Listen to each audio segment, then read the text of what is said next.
Shalom, Bapak Ibu Saudara-saudariku yang terkasih dalam Kristus. Selamat bertemu kembali dalam perenungan firman dari Efesus 4 ayat 1 sampai 7.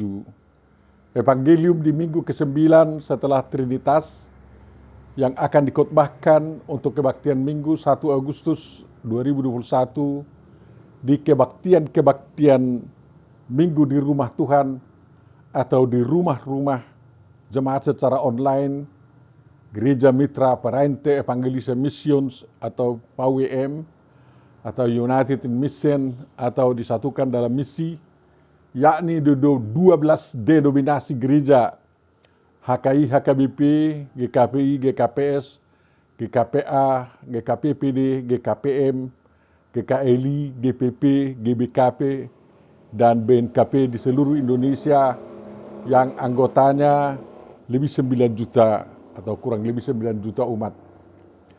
Salam dari Bishop atau Ephorus HKI 2010-2015, Pendeta Dr. Langsung Marulistorus Magister dari Teologi. Untuk perenungan ini marilah kita persiapkan diri, tubuh, roh, dan jiwa maupun sikap kita. Marilah kita berdoa. Damai, sejahtera dan kasih dari Jehovah Elohim, Yesus Kristus Roh Kudus, Tuhan kita yang Maha Esa itu, kiranya dapat kita nikmati dalam kehidupan kita hari ini dan di hari-hari yang akan datang. Amin. Firman yang akan kita renungkan ditentukan dari surat Rasul Paulus ke jemaat di Efesus, yakni Efesus 4 ayat 1 sampai 7. Marilah kita baca dan dengar apa kehendak Tuhan yang dinasihatkan Paulus kepada kita di dalamnya. Efesus 4 ayat 1 sampai 7 menurut terjemahan Indonesia yang dilakukan oleh Lembaga Alkitab Indonesia. Sebab itu aku menasihatkan kamu, aku orang yang dipenjarakan karena Tuhan, supaya hidupmu sebagai orang-orang yang telah dipanggil berpadanan dengan panggilan itu. Hendaklah kamu selalu rendah hati, lemah lembut, dan sabar. Tunjukkanlah kasihmu dalam hal saling membantu, dan berusahalah memelihara kesatuan roh oleh ikatan damai sejahtera, satu tubuh dan satu roh, sebagaimana kamu telah dipanggil kepada satu pengharapan yang terkandung dalam panggilanmu, satu Tuhan, satu iman, satu baptisan, satu Allah dan Bapa dari semua, Allah yang di atas semua dan oleh semua dan di dalam semua. Tetapi kepada kita masing-masing telah dianugerahkan kasih karunia menurut ukuran pemberian Kristus. Demikianlah firman yang akan kita renungkan, dan dari sana kita usahakan mengetahui kehendak Tuhan untuk kita lakukan dalam kehidupan penuh damai sejahtera di hari-hari ini dan di hari-hari yang akan datang. Tema yang diusulkan dalam almanak kita, berusaha memelihara kesatuan roh. Tentu saja sungguh berbahagia dan diberkati siapapun yang mendengar, memahami, menghayati, dan mengamalkan firman Tuhan. Amin. Bisa disambut dengan firman-Mu menjadi terang bagi hidup kami. Bapak Ibu Saudara-saudaraku yang terkasih, mari kita temukan makna firman ini. Yang pertama, salah satu tujuan surat Paulus ke jemaat Efesus adalah untuk menuntun jemaat Efesus hidup dalam kesatuan tubuh dan roh Kristus oleh ikatan damai sejahtera. Paulus melihat jemaat sebagai bagian yang tidak terpisahkan dari seluruh eklesia yang diterjemahkan dengan jemaat dalam surat Efesus, dan arti yang seluasnya gereja, yaitu eklesia yang sudah berdiri sebagai hasil dari pemberitaan Injil yang dilakukan oleh para rasul. Untuk itu kata eklesia digunakan oleh Paulus dalam surat Efesus 9 kali, yakni 1 ayat 22, 3 ayat 10, ayat 21, 5 ayat 23, ayat 24, 25, dan 27. Dalam arti bukan hanya jemaat lokal. Karena Yesus Kristus adalah kepala jemaat, Efesus 1 ayat 22 dan 23, dan juga kepala daripada tubuh Kristus, Efesus 5 ayat 23 dan 30. Dari situ dapat diartikan bahwa jemaat atau gereja adalah tubuh Kristus. Kepada tubuh Kristus itu telah dicangkokkan manusia dari segala bangsa, yakni Yahudi dan non-Yahudi. Mereka disatukan, didamaikan dalam satu tubuh Kristus oleh ikatan damai sejahtera. Sebab tembok pemisah, yakni perseteruan antara bangsa-bangsa itu, telah dihapus dan dirubuhkan. Setiap dari mereka dipanggil dari dunia untuk menjadi bagian-bagian dari tubuh Kristus, ekkaleo. Orang yang dipanggil keluar dari dunia kehidupan non-Kristiani, yakni dari Yahudiisme atau Judaisme, dan dari paganisme, dan kemudian masuk menjadi bagian dari tubuh Kristus, atau menjadi bagian dari pohon zaitun sejati, yakni Kristus, atau dalam bahasa Injil Yohanes, menjadi ranting-ranting pokok anggur yang benar. Itu disebut eklesia atau jemaat atau gereja. Yang menjadi eklesia ini benar-benar menjadi milik kurios, milik Tuhan atau kuriake. Dan di Tanah Batak disebut huria yang berasal dari kata Jerman Kirche atau church bahasa Inggrisnya. Sedangkan kata ini berasal dari kuriake, bentuk feminin dari kata kuriakos, yang artinya yang dimiliki oleh Tuhan. Demikian PBIK 2 K460. Pengikut Yesus Kristus terpanggil menjadi eklesia atau tubuh Kristus dan berstatus serta berfungsi sebagai milik Tuhan. Sebutan eklesia atau gereja atau jemaat tubuh Kristus dan huria atau kuriake menunjukkan panggilan dan keterpilihan pengikut Yesus Kristus dalam atau menjadi anggota keluarga kerajaan Allah dalam Kristus. Setiap dari mereka mempunyai tempat, fungsi, dan tugas masing-masing dalam tubuh Kristus itu. Paulus telah menjelaskan keberbagian anggota tubuh Kristus dan fungsi serta status masing-masing dalam 1 Korintus 12. Keterangan Paulus itu masih dapat diperluas agar semakin jelas. Bagian terbanyak dalam tubuh itu adalah sel-sel. Seperti tubuh kita ini terdiri daripada jutaan atau puluhan juta sel. Lalu otot, bagian terluas adalah kulit. Dan lain-lainnya, ada yang besar-besar atau yang lebih kecil, yang masing-masing dengan komponennya. Tangan, kaki, jari-jari, perut, di sana ada hati, jantung, usus, pankreas, dada, di dalamnya ada paru-paru, ada kerongkongan. Ada juga saraf-saraf di seluruh tubuh kita, dan lain-lain. Di bagian kepala terdapat mata, hidung, telinga, lidah, mulut, otak, pusat saraf.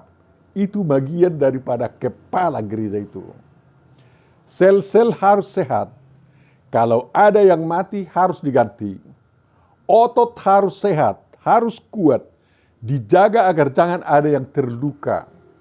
Kulit harus dapat merasa, tetapi melindungi semua otot. Menjaga darah agar tidak bocor.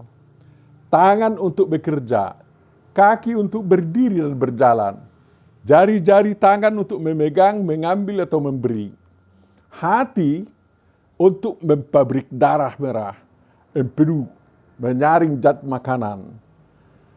Jantung untuk tanpa henti memompahkan darah, usus untuk mengolah makanan dan menyerap vitamin dan segala yang dibutuhkan tubuh, pankreas untuk menjaga gula darah, paru-paru untuk mengambil oksigen, membuang CO2, kerongkongan untuk saluran udara ke paru-paru, saraf untuk membangun kesadaran, mata melihat, hidung mencium bau, telinga mendengar, lidah mengecap, mulut untuk berbicara atau jalan masuk makanan, otak untuk berpikir, pusat saraf untuk mengendalikan tubuh. Begitulah misalnya bagian-bagian tubuh punya status dan masing-masing menjalankan fungsi dan tugasnya. Itulah panggilan setiap bagian tubuh. Tubuh yang sehat adalah yang semua organnya berfungsi dengan baik. Untuk itu dia harus dialiri darah yang sehat juga. Kalau dalam perjanjian lama dilarang makan darah, Kejadian 9 ayat 4, Imamat 7 ayat 26, 17 ayat 11 sampai 13, karena di darah itulah terletak nyawa atau napas daripada hewan. Roh manusia menurut Zakaria 12 ayat 1 yang diciptakan Tuhan sering dipahami sama dengan nafas atau nefes, haya dalam Kejadian 2 ayat 7. Yakni yang membuat manusia hidup. Satu tubuh dialiri oleh sejenis darah. Kalau darah O ya adalah olah semua. Kalau darah A lah semua dan seterusnya. Dan di sana mengalir napas dan roh manusia. Kalau roh Kristus mengalir dalam tubuh manusia atau tubuh Kristus, maka napas kehidupan atau roh yang mengaliri seluruh organ tubuh Kristus itu haruslah roh Kristus. Roh manusia yang ada dalam diri manusia itu harus sejenis atau berpadanan dengan roh Kristus yang masuk dalam tubuhnya itu. Pada roh manusia tidak boleh ada menumpang roh-roh jahat atau roh setan. Kalau jemaat atau gereja atau huria Anda, terutama diri Anda merupakan bagian dari tubuh Kristus, maka temukanlah dengan pasti kira-kira apa Anda dalam tubuh Kristus itu. Saya harapkan jangan ada yang menjadi bagian dalam perut yang harus dibuang ke jamban. Apakah Anda jantung yang harus hidup sepanjang waktu tanpa kenal istirahat agar tubuh Kristus benar-benar hidup? Dan kalau Anda mati, hati-hatilah, karena matinya jantung mengakibatkan tubuh Kristus mati. Apakah Anda hanya satu sel dalam tubuh Kristus itu? Dan kalau begitu Anda harus terus membangun sel-sel untuk menghimpun sebanyak mungkin manusia menjadi bagian tubuh Kristus. Kalau Anda sudah menjadi bagian tubuh Kristus, itu merupakan panggilan umum bagi Anda. Selain itu, sekarang temukan dan artikan apa panggilan khusus bagi saudara dalam tubuh Kristus itu. Yang kedua, Bapak Ibu Saudara, Paulus memberikan arti metafora bagian-bagian tubuh Kristus itu dalam jemaat atau gereja atau huria Yesus Kristus. Dari keterangannya dapat dikatakan bahwa semua sel atau anggota dalam tubuh Kristus itu merupakan manusia baru. Efesus 4 ayat 17 ayat 32. Dan anak-anak terang, Efesus 5 ayat 1 sampai 21. Atau disebut juga anak-anak Allah, Roma 8 ayat 18 sampai 30. Disebut juga surat Kristus, 2 Korintus 3 ayat 3. Status seperti itu masih terhitung sebagai panggilan umum. Selain itu ada panggilan khusus.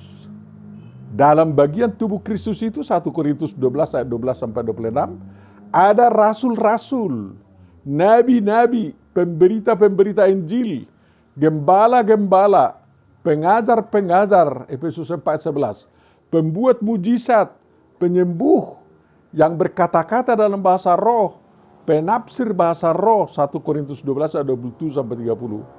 Ada penilik jemaat 1 Timotius 3 ayat 1 sampai 7.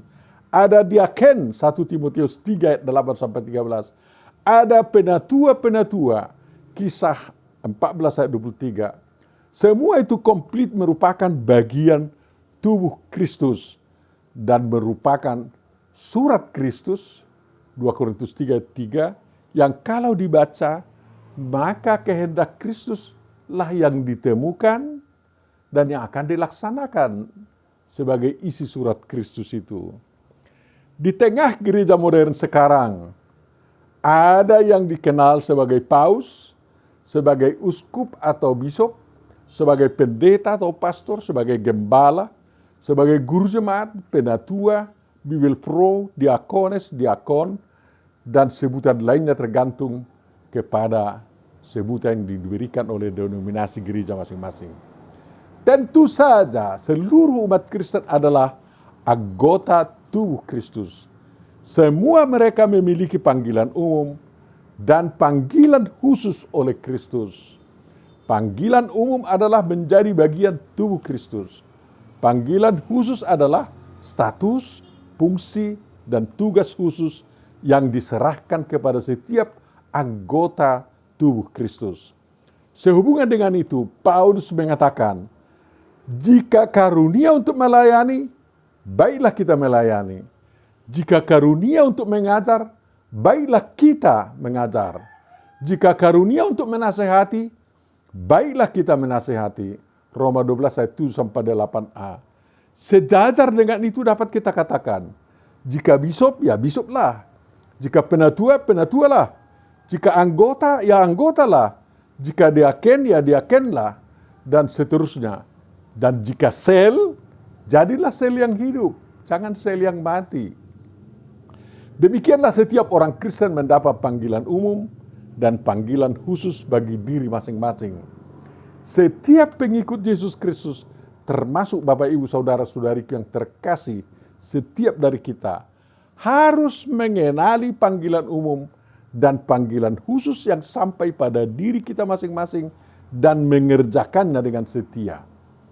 Setiap pengikut Kristus yang sudah terpanggil dan terpilih, artinya sudah melekat dalam tubuh Kristus, harus hidup peripatesai, dari kata peripateo, go about, walk around, atau berjalan keliling, atau hidup berpadanan, aksios, yang sesuai dengan patut sejalan dengan panggilan masing-masing. Jadi, panggilan yang terpanggil itu harus berjalan atau hidup berpadanan dengan aksios dengan panggilannya. Jadi kalau dipanggil sebagai pendeta, ya hidupnya harus berpadanan dengan pendeta, kan kayak gitu. Orang Batak bilang unang dao tubis siap bonana, jangan tunas rebung itu tumbuh jauh dari induknya. Artinya kalau pengikut Yesus Kristus tercangkok dan tumbuh dalam Kristus, maka dalam hidupnya atau kemanapun dia pergi, dia harus benar-benar peniru Kristus, imitatio Christi. Darah Kristus harus mengalir dalam darahnya. Setiap karyanya harus demi Kristus. Kalau demikian halnya Bapak Ibu Saudara, maka mantaplah kekristenan kita. Usahakanlah itu terjadi dalam diri Anda. Yang ketiga, setelah Rasul Paulus memberitahukan doanya tentang jemaat Kristen Efesus, di Efesus 3 ayat 14 sampai 21, dia memberi nasihat, sebab itu aku menasihatkan kamu. Harapan Paulus bahwa 3 poin besar yang didoakannya itu dapat menjadi kenyataan dalam kehidupan jemaat Kristen Efesus. 2 Paulus dalam Efesus 3 ayat 14 sampai 21 berisi 1, supaya Yesus Kristus menurut kekayaan kemuliaannya menguatkan dan meneguhkan kamu oleh rohnya di dalam batinmu, sehingga oleh imanmu Kristus diam di dalam hatimu dan kamu berakar serta berdasar di dalam kasih. Dan 2 yang kedua, supaya kamu bersama-sama dengan segala orang kudus dapat memahami betapa lebarnya dan panjangnya dan tingginya dan dalamnya kasih Kristus, dan dapat mengenal kasih itu sekalipun ia melampaui segala pengetahuan. Dan doa yang ketiga, supaya kamu dipenuhi di dalam seluruh kepenuhan Allah. Apa yang didoakan Paulus ini akan menjadi kenyataan apabila jemaat Kristen Efesus menuruti dan memahami nasihat Paulus yang disampaikannya dalam Efesus 4 ayat 1 sampai 16. Kita renungkan itu Bapak Ibu. Yang keempat, Paulus memberitahu bahwa dia benar-benar hidup sesuai dengan panggilannya, yakni setia memberitakan Injil Kristus dan menjadi orang yang dipenjarakan karena Tuhan, atau orang yang dipenjarakan karena Kristus Yesus untuk kamu. Demikian Paulus di Efesus 3:1. Menurut Kisah 9 ayat 15 sampai 16, panggilan khusus bagi Paulus adalah memberitakan namaku, kata Tuhan Yesus, kepada bangsa-bangsa lain serta raja-raja dan orang-orang Israel. Dia akan mengalami betapa banyak penderitaan yang harus dia tanggung oleh karena namaku. Demikian Yesus. Sewaktu menulis surat ke jemaat Kristen Efesus, Paulus sedang dipenjarakan demi nama Kristus. Walaupun setiap pengikut Yesus Kristus berbeda-beda panggilan khususnya, berdasarkan pengalamannya, Paulus menasihatkan agar setiap pengikut Yesus Kristus menunjukkan pola hidup atau perilaku yang biasanya terdapat di kalangan pengikut Yesus Kristus, yakni perilaku yang berpadanan dengan panggilan masing-masing. Yaitu, 1. Selalu rendah hati, lemah lembut, dan sabar. Ini merupakan 3 perilaku yang saling menopang dan saling berkaitan. Rendah hati sering dipahami juga dengan lemah lembut. Dan di balik kerendah hatian dan kelemah lembutan selalu ada kesabaran. Lawan kata daripada rendah hati adalah sombong atau angkuh. Rendah hati berarti walaupun ada sesuatu yang dapat disombongkan atau dibanggakan, pengikut Yesus Kristus selalu bersikap dan berkata merendah, dan lebih baik memuji atau mendahulukan diri orang lain atau membuat orang lain bangga daripada memuji dirinya sendiri atau membanggakan dirinya. Sifat rendah hati itu adalah sifat Jehovah Elohim yang juga ditunjukkan oleh Yesus Kristus. Baca misalnya Mazmur 113 ayat 5 sampai 6, Matius 2 ayat 11 sampai 21 sampai 29, Yohanes 13 ayat 14 sampai 15, Filipi 2 ayat 5 sampai 8. Sikap atau sifat rendah hati itu ditunjukkan seseorang melalui penampilan dan perkataannya yang sangat merendah, walaupun sebenarnya dirinya sangat mulia. Orang Kristen statusnya sebenarnya sangat mulia karena mereka memiliki kemuliaan dari Tuhan.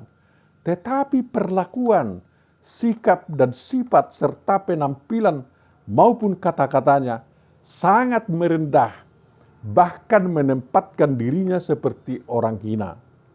Sikap dan sifat ini merupakan strategi terindah, termujarab untuk memenangkan sebanyak mungkin orang bagi Kristus. Sikap dan sifat lemah lembut juga merupakan penampakan dari sikap dan sifat rendah hati. Yang lemah lembut tidak berkata kasar dan tidak membentak-bentak, tidak menunjukkan kuasa atau bebenang, tidak keras dan tidak kejam, tidak meremehkan, tidak menganggap sepele orang lain, tetapi berbicara penuh persahabatan, penuh kasih, serius, penuh pengertian, dan penyampaian pendapat atau isi hatinya sangat enak didengar dan menyenangkan kawan bicaranya. Itulah yang lemah lembut. Kata Yesus, berbahagialah orang yang lemah lembut, karena mereka akan memiliki bumi. Demikian Matius 5 ayat 5, dan merupakan Pemahaman dari Mazmur 37 ayat 11. Sikap dan sifat lemah lembut itu adalah salah satu dari buah roh. Galatia 5 ayat 23. Dan merupakan sikap dan sifat Tuhan Yesus Kristus. Matius 11 ayat 29. Matius 21 ayat 5. Yesus mengajarkan penampakan dari sikap dan sikap lemah lembut itu dalam Matius 5 ayat 38 sampai 45. Yakni ditampar pipi kanan, beri pipi kiri lagi. Diinginkan bajumu, berikan juga jubahmu. Minta ditemani 1 kilometer, temani berjalan 2 kilometer. Berikan pinjaman dan jangan tolak yang meminjam. Kasihi musuhmu dan doakan yang menganiayamu. Itulah praktek hidup lemah lembut. Semua itu dilakukan dengan penuh ketabahan dan sukacita karena dia bisa menunjukkan kesetiaannya mengikut Yesus Kristus. Sabar adalah sikap dan sifat menahan diri dalam segala penderitaan. Baik penderitaan oleh karena dihina orang lain, menahan diri tidak menampilkan kekuasaan atau kejagoan, tahan dalam menanggung akibat perbuatan yang tidak baik yang dilakukan oleh teman di jemaat atau di keluarga. Kerendah hatian dan kelemah lembutan pasti dibarengi dengan sikap dan sifat kesabaran. Kalau tidak sabar, maka orang bisa saja tiba-tiba mengamuk, marah-marah, bahkan anggar kekuatan atau anggar jago. Tapi yang paling diinginkan oleh Paulus adalah kesabaran pengikut Yesus Kristus dalam menahan penderitaan oleh karena mereka disesah, dikucilkan masyarakat atau bahkan dipenjarakan seperti Paulus oleh karena kepercayaan mereka kepada Yesus Kristus.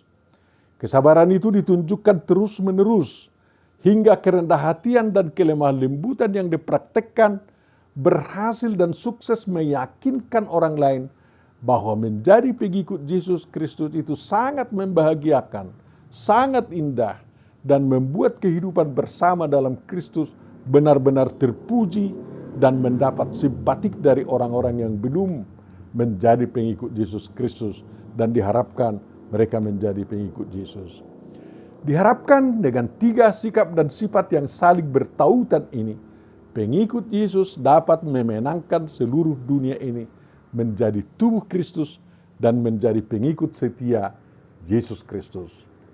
Tolong Bapak Ibu Saudara perhatikan bahwa banyak anak-anak dari keluarga Kristen sekarang ini menjadi tidak setia mengikut Yesus Kristus karena orang tuanya tidak menunjukkan 3 sikap dan sifat ini dalam keluarganya. Di keluarga itu tidak ada kerendahan hati, tidak ada kelemah lembutan dan kesabaran. Tolong ya agar mulai hari ini 3 sikap dan sifat ini benar-benar dilakukan di rumah tangga masing-masing, termasuk kepada putra-putrinya, kepada suami istri, rendah hati, lemah lembut, dan sabar.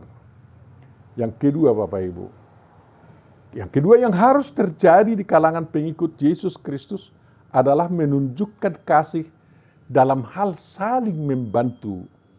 Kerendah hatian, kelemah lembutan, dan kesabaran pasti akan menunjukkan atau berbuahkan kasih.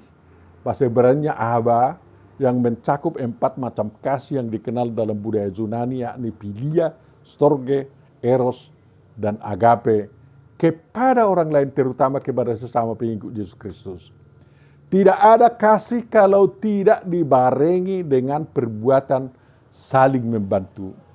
Kasih adalah pemenuhan hukum Kristus sebagai pengikat yang mempersatukan dan menyempurnakan. Kolose 3:14. Diikat untuk bersatu dalam tubuh Kristus, dan ikatan itu menciptakan damai sejahtera dalam hati seluruh bagian-bagian dari tubuh Kristus. Bandingkan Kolose 3:15. Siapapun yang tidak mau saling membantu, dia merupakan orang yang tidak lagi menjadi bagian dari tubuh Kristus.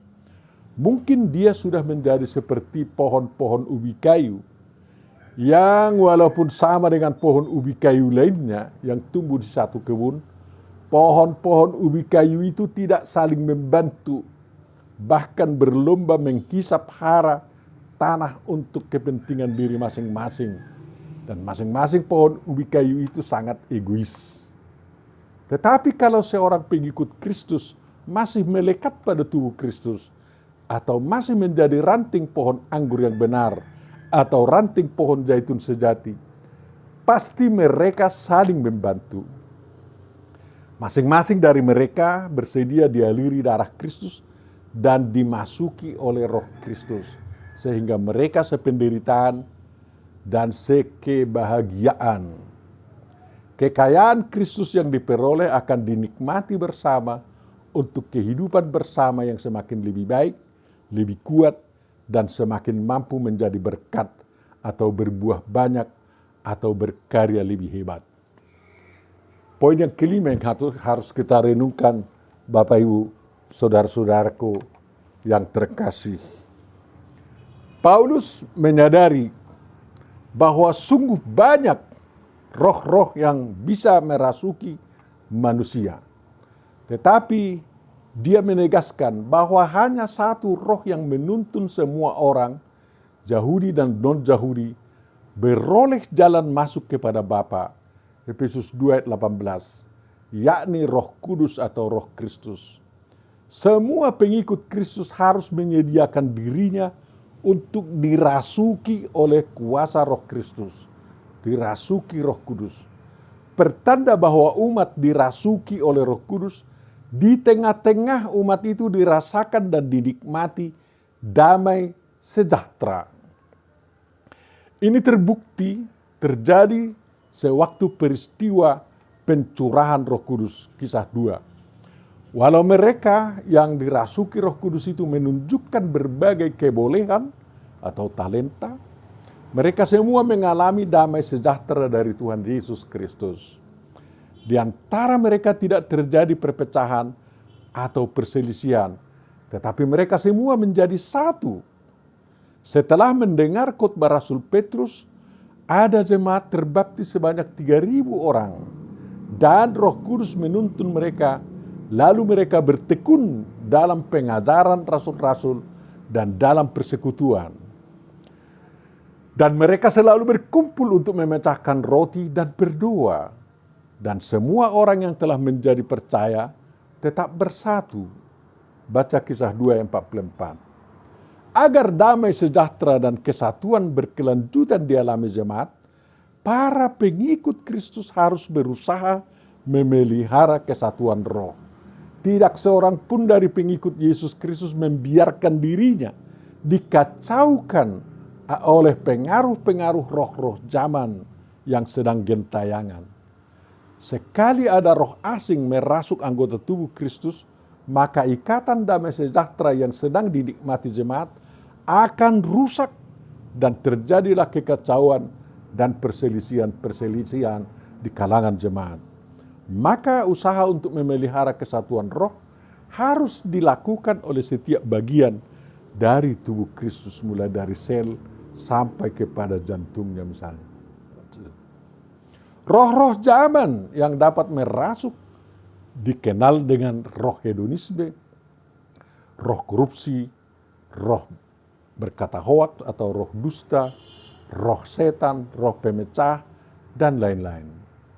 Kesatuan roh akan tampak dari kekompakan jemaat semakin menguatkan dan saling menguatkan iman percaya kepada Yesus Kristus dan dari ketertuntunan hidup jemaat dalam seluruh kebenaran Kristus. Karena itu adalah tugas roh kebenaran itu.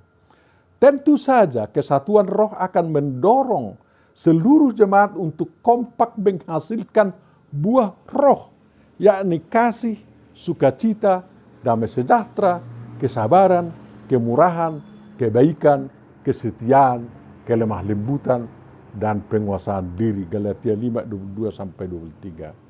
Hal yang keenam, Bapak Ibu Saudara, kesatuan roh oleh ikatan damai sejahtera juga akan ditandai dengan kuatnya pegangan hidup jemaat bahwa hanya ada satu tubuh dan satu roh, satu pengharapan, satu Tuhan, satu iman, satu baptisan, satu Allah dan Bapa dari semua.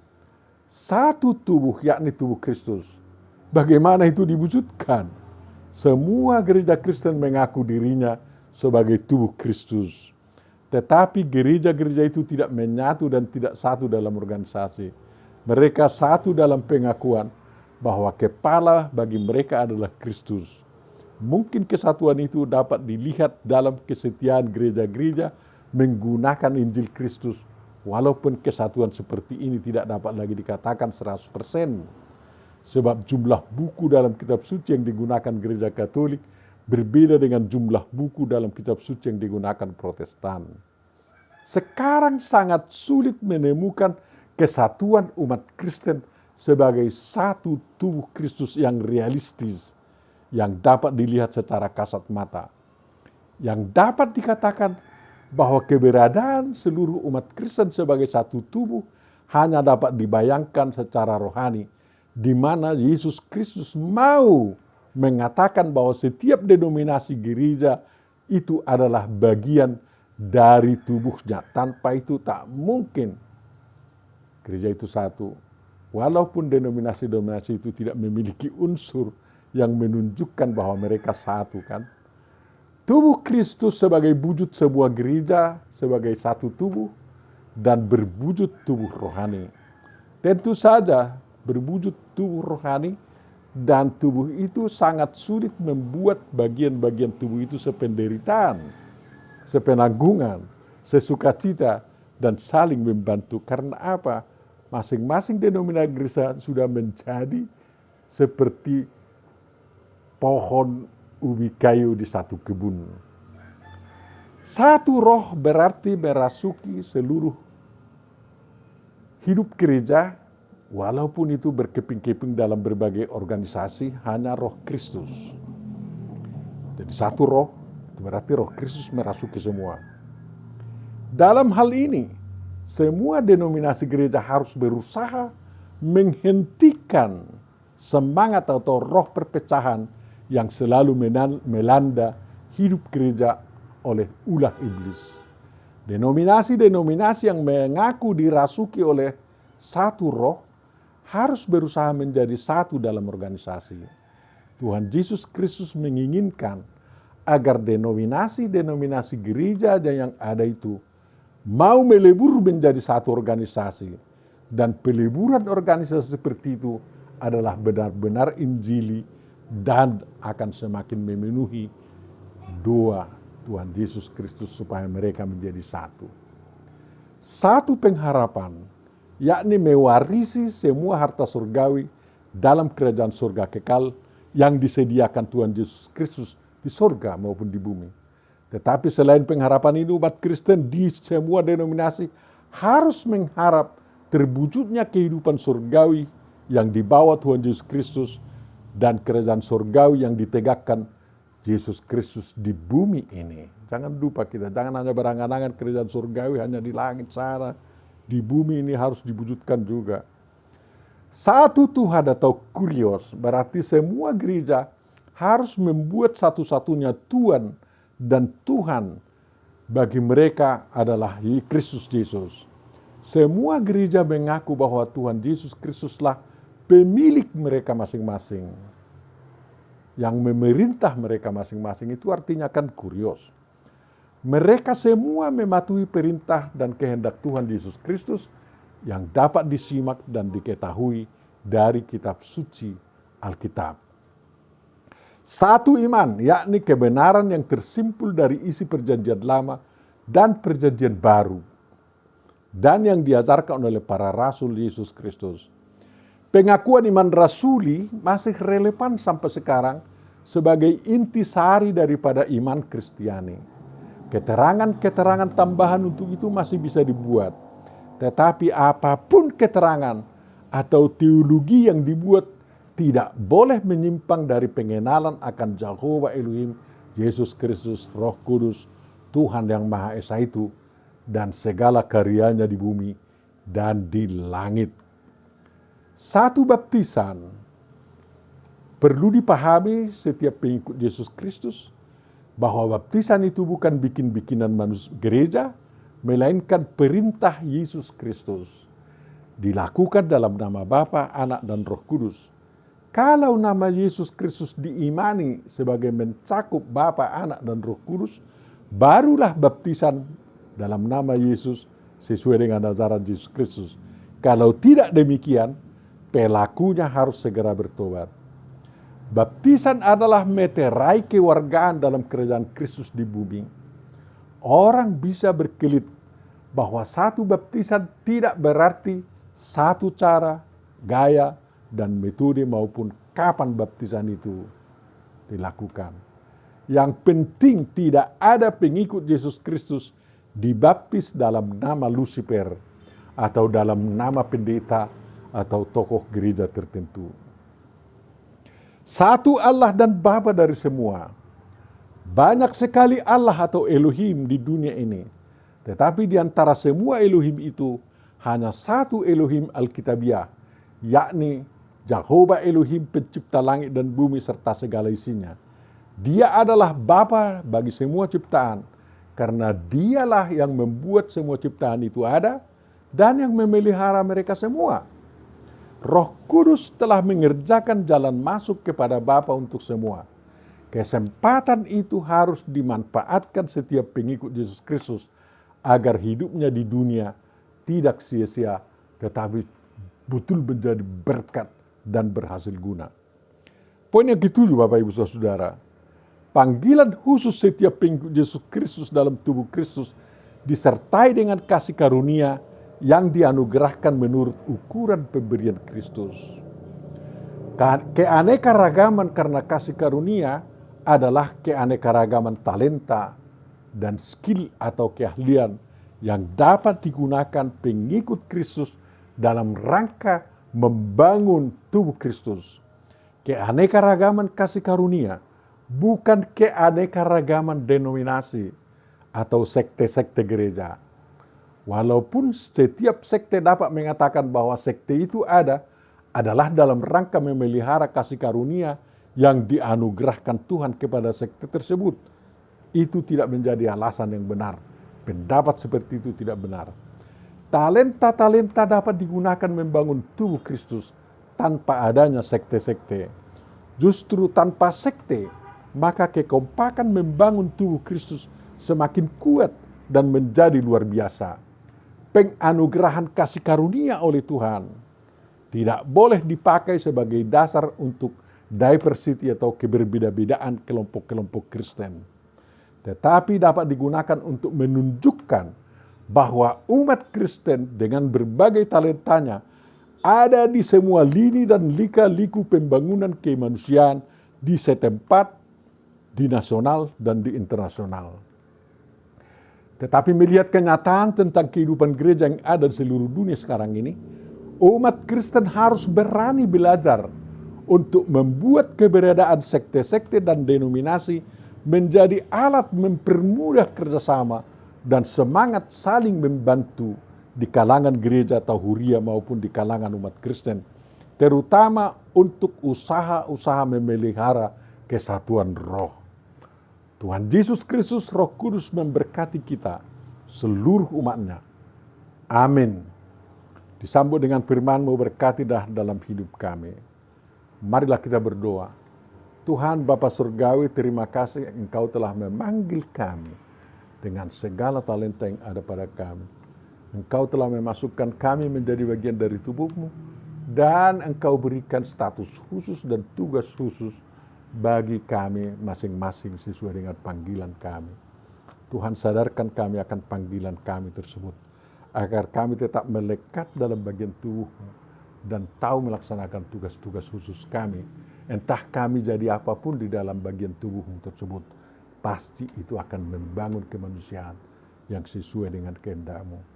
Kami mohon Tuhan, bebaskan bangsa kami dari pandemi COVID-19 ini, karena kesehatan jasmani ini juga menentukan untuk kesehatan rohani kami. Sudah begitu lama bangsa kami menderita, lebih hampir 2 tahun Tuhan. Dan semakin merajalela COVID ini dengan varian-variannya.